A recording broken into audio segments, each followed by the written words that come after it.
Hello everyone, welcome to my YouTube channel. इस video में हम बात करने वाले हैं एलाइड सर्विसेज एग्ज़ाम के बारे में, जिसका वेट काफ़ी लंबे टाइम से हो रहा है। और नवंबर 2022 में मैंने एक वीडियो शेयर करी थी और उस टाइम पे एक आरटीआई रिप्लाई आया था Himachal Pradesh public service commission Shimla की तरफ से।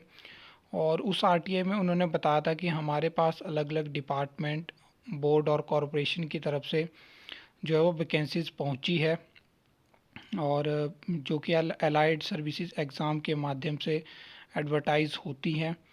तो उसके बारे में भी हम बात करेंगे। तो नवंबर में दोबारा अब हम पहुंचने वाले हैं और 1 साल हो जाएगा रिक्रूटिंग एजेंसी के पास वैकेंसी पहुंचे हुए। तो क्यों एडवर्टाइज़ वो नहीं हुई, क्या रीज़न है, कुछ चीज़ों के ऊपर हम बात करेंगे। तो देखिए, सबसे पहले क्या हुआ कि नवंबर के बाद जो इलेक्शंस वगैरह हुए और उसके बाद सरकार बदली, तो फिर हाइप बनी कि मार्च के महीने में एलाइड सर्विसेज एग्ज़ाम की जो एडवर्टाइजमेंट है वो जारी हो सकती है। लेकिन मेन दिक्कत आ रही थी ईटीआई की वैकेंसी को लेके, एक्साइज एंड टैक्सेशन इंस्पेक्टर, जो कि अभी तक भी सरकार ने उनको अप्रूव नहीं किया हुआ है। और अगर अब एडवर्टाइजमेंट आती है जिसमें बोला जा रहा है कि नवंबर के महीने में आपको एडवर्टाइजमेंट देखने को मिल सकती है, तो वो भी मतलब विदाउट ईटीआई की वैकेंसी के ही होगी और बाद में पोस्टें ऐड होंगी ईटीआई की उस एडवर्टाइजमेंट में। मतलब आपको पता रहेगा कि बाद में पोस्टें जो है वो ऐड हो जाती हैं। ये जो एलाइड और एचएस में जो भी वैकेंसी आती है टेंटेटिव होती हैं, इनको बढ़ाया या कम करा जा सकता है। तो ईटीआई की वैकेंसी जो है वो बाद में भी ऐड हो सकती है और 10 से लेके 20 के बीच में ही वैकेंसी होगी, क्योंकि प्रपोज़ल जो था वो 52 का था, लेकिन उतनी पोस्टें अप्रूव नहीं होंगी। इसके बाद अगर हम बात करें डिपार्टमेंट ऑफ कोऑपरेशन की, तो इसमें इंस्पेक्टर या बोलो इंस्पेक्टर ऑडिट, तो वो वैकेंसी हमें देखने को मिलती है अलाइड सर्विसेज एग्ज़ाम के माध्यम से। तो ये कैडर टोटल 535 का है, जिसमें कि 197 जो पोस्टें हैं वो फिल्ड हैं और 338 वैकेंसी जो है वो वैकेंट है, जिसमें कि आरएनपी रूल्स के अकॉर्डिंग 310 पोस्टें जो हैं वो डायरेक्ट रिक्रूटमेंट यानी टेस्ट के माध्यम से फिल होती हैं। तो इन्होंने 310 में से सिर्फ 5 पोस्टें इंस्पेक्टर ऑडिट की जो हैं वो रिक्रूटिंग एजेंसी को भेजी हुई हैं। इसके बाद अगर हम बात करें, ये लेटेस्ट आरटीआई रिप्लाई है, आप यहाँ पे देख सकते हो।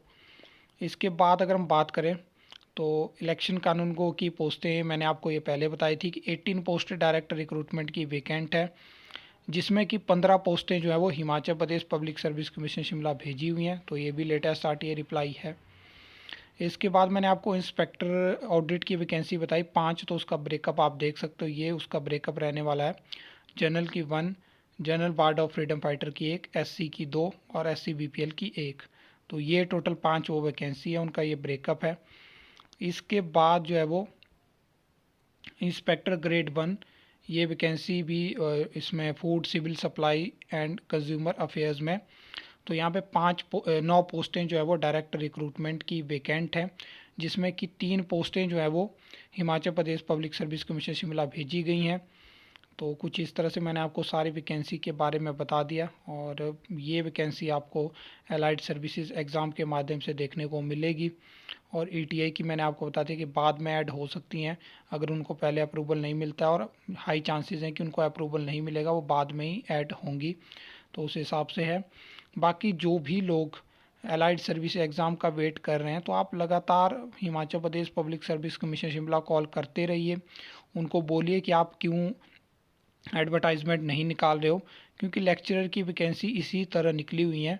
लगातार अगर आप हाइप बना के रखोगे और इसके अलावा आप आरटीआई भी लगाते रहो, चाहे आप डिपार्टमेंट पे आरटीआई लगाओ, चाहे आप एचपीपीएससी शिमला लगाओ, इससे क्या होता है कि इन्फॉर्मेशन मिलती रहती है और जो सामने वाली चाहे रिक्रूटिंग एजेंसी और डिपार्टमेंट है, उनको लगता है कि नहीं, यहाँ पे कुछ एक्टिव लोग हैं जिनको इन्फॉर्मेशन चाहिए। तो उस हिसाब से है। बाकी आपको क्या लगता है, आपके पास कोई न्यूज़ है तो आप लिख के ज़रूर बता सकते हो। आई होप आपको वीडियो अच्छी लगी होगी, इन्फॉर्मेटिव लगी होगी। तो आप वीडियो को लाइक कमेंट शेयर कर सकते हो, चैनल को सब्सक्राइब कर सकते हो फर्दर न्यू अपडेट्स के लिए।